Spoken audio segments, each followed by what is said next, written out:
Hello दोस्तों, welcome back to the book summary of finish chapter 5 से लेकर के और चैप्टर 8 तक कवर करने वाले हैं, जिसमें से हर एक चैप्टर बहुत ही इंपॉर्टेंट होने वाली है।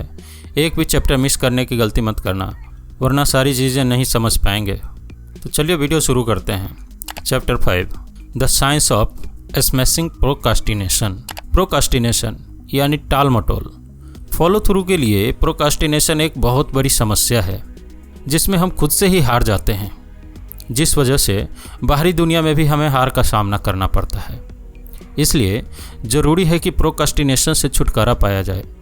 इससे छुटकारा पाने के लिए ये जानना जरूरी होगा कि हमारे अंदर प्रोकास्टिनेशन आता ही क्यों है। सामान्यतः प्रोकास्टिनेशन किसी प्रोजेक्ट के शुरुआत में ही आता है, क्योंकि एक तरफ करने के लिए बहुत सारा काम होता है जिसमें कोई इंटरेस्ट नहीं होता, कोई डोपामिन हिट नहीं मिलने वाला होता है। वहीं दूसरी तरफ रील्स, शॉर्ट्स, नेटफ्लिक्स, पॉर्न और फ़ोन पर चैटिंग जैसी कई चीज़ें होती हैं जिससे हमें इंस्टेंट डोपामिन हिट मिल जाता है। इसे ओवरकम करने के लिए अपने प्रोजेक्ट के साथ रिवार्ड जोड़ना होगा, यानी कि किसी प्रोजेक्ट के पूरा होने पर खुद को रिवार्ड देना। जैसे खुद से ये वादा करना कि इस प्रोजेक्ट के पूरा होने पर कोई यूट्यूब वीडियो देखेंगे या फिर मूवी देखेंगे। प्रोकास्टिनेशन का दूसरा सबसे बड़ा कारण है कि शुरुआत में ही हम बहुत मुश्किल काम चुन लेते हैं जिसका हमें आदत नहीं होता है, फलस्वरूप गिव अप कर देते हैं। इसलिए ऑथर बताते हैं कि शुरुआत हमेशा छोटे कामों से करना चाहिए, जिसे बेबी स्टेप बोला जाता है, क्योंकि शुरुआत ही मुश्किल होती है। लेकिन जब एक बार शुरुआत हो जाता है तो आगे काम करने के लिए एक मोमेंटम मिलता है। और इसी प्रकार अपने डेली रूटीन में थोड़ा थोड़ा कर कर के अधिक काम को कर सकते हैं। और एक दिन ऐसा आएगा जब असंभव सा दिखने वाला प्रोजेक्ट पूरा हो जाएगा और अपने गोल तक पहुंच जाएंगे। Chapter 6 no distraction zone. दोस्तों, कोई भी गोल अचीव करने के लिए डिसिप्लिन के साथ फोकस का होना बहुत ही ज़रूरी होता है। एक बार की बात है जब एक न्यूज़ चैनल वाले ने महान इन्वेस्टर वॉरेन बफेट और माइक्रोसॉफ्ट के फाउंडर बिल गेट्स, इन दोनों का एक साथ इंटरव्यू लिया। इंटरव्यू के दौरान इनसे एक सवाल पूछा गया कि आपकी सफलता का राज क्या है। इसका जवाब देने के लिए इन दोनों को अलग अलग पेपर और पेन दिया गया, जिससे इनमें से कोई ये न जान पाए कि दूसरे का जवाब क्या है। और जब इन दोनों का जवाब न्यूज़ एंकर ने देखा तो सरप्राइज हो गया, क्योंकि इन दोनों का जवाब एक ही था, और वो जवाब था फोकस। चलिए, ये हमने जान लिया कि फोकस कितना इम्पोर्टेंट है।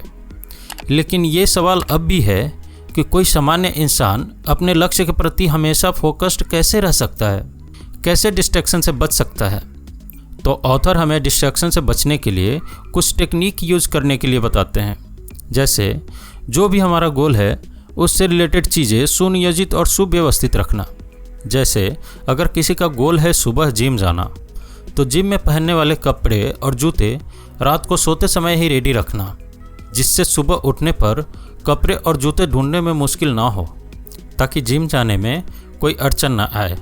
अगर किसी का लक्ष्य है पर्टिकुलर एग्ज़ाम क्रैक करना, तो उसके आउटकम से रिलेटेड वस्तुएं अपने स्टडी टेबल पर रखना या फिर सामने दीवार पर रखना, जिससे उसे हमेशा फोकस रहने में मदद मिलेगी। Chapter 7 deadly pitfalls. Follow through एक ऑन गोइंग प्रोसेस है जिसमें कई जगह गलती की गुंजाइश है।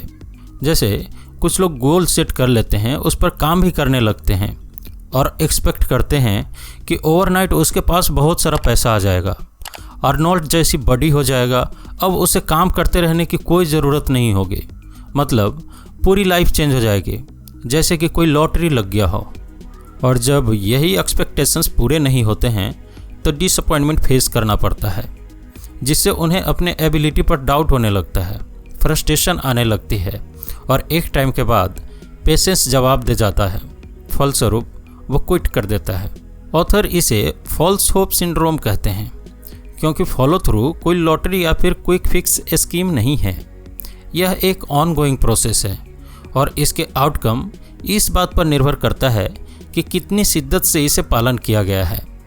दूसरा मिस्टेक है ओवरथिंकिंग। ओवरथिंकिंग साइलेंट किलर की तरह हमारी खुशी, होप पॉजिटिविटी और प्रोडक्टिविटी को खा जाता है। यह एक ऐसा बहरूपिया है जो उस समय नहीं लगता कि ये हमारे लिए निगेटिव है जब हम इसे एंजॉय कर रहे होते हैं, क्योंकि उस समय हमें यह फील होता है कि हम अपने गोल के प्रति प्लान कर रहे हैं और उसके आउटकम को विजुअलाइज कर रहे हैं, जबकि ये हमारे डिसीजन मेकिंग एबिलिटी को ख़त्म कर रहा होता है, क्योंकि हम पास्ट और फ्यूचर की चिंताओं में डूबे रहते हैं जिस पे हमारा कोई कंट्रोल नहीं है। ऑथर हमें बताते हैं कि ओवर थिंकिंग या चिंताओं से बचने के लिए सोचने के बजाय काम करने पर ध्यान देना चाहिए, जिससे हम प्रेजेंट में रहकर काम कर पाएंगे और जिस पे हमारा पूरा कंट्रोल होगा और इवेंचुअली हमारी लाइफ में पॉजिटिव चेंज भी आएगा। Chapter 8 daily system of success. किसी लक्ष्य को पूरा करने के लिए केवल विल पावर काफ़ी नहीं होता। जैसे मान लो आपने एक नई गाड़ी खरीदी, लेकिन उसमें पेट्रोल डालने के बजाय आप धक्का मार के चलाने लगे।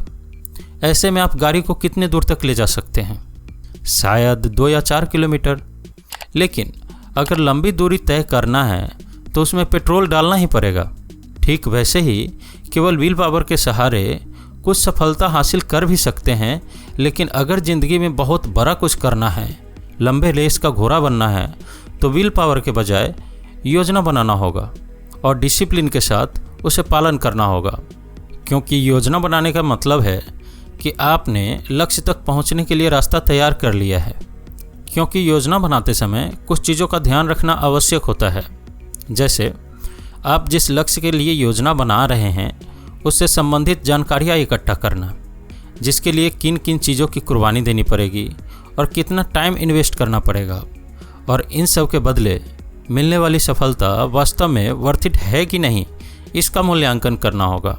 साथ ही अपने प्रोग्रेस के लिए स्कोर बोर्ड बनाना होगा और उसमें पूरे निष्पक्षता के साथ खुद के प्रोग्रेस को रेट करना होगा, जिससे ये पता चलेगा कि अभी और कितना इम्प्रूवमेंट ज़रूरी है, ताकि आप अपने कमी को जान सकेंगे और उस पर काम कर सकेंगे। ये स्कोर बोर्ड आपको उस समय मोटिवेट भी करेगा जब आप खुद के मिले पिछले महीने के स्कोर से तुलना करेंगे। दोस्तों, ये book one of the finest book है, जिसमें बहुत ही सिंपल लैंग्वेज में पीटर हॉलिंस ने सब कुछ समझाने की कोशिश की है। अगर आप भी ये बुक पढ़ना चाहते हैं तो डिस्क्रिप्शन में दिए गए लिंक से जा करके ये बुक परचेज कर सकते हैं। अदरवाइज इस वीडियो को दोबारा देख सकते हैं। और इसी तरह का बुक समरी चाहते हैं तो हमारे चैनल को सब्सक्राइब करके रख सकते हैं, क्योंकि हम प्रत्येक शनिवार और मंगलवार को बुक समरी वीडियो लाते हैं। Thanks for watching this video. मिलते हैं किसी और वीडियो में।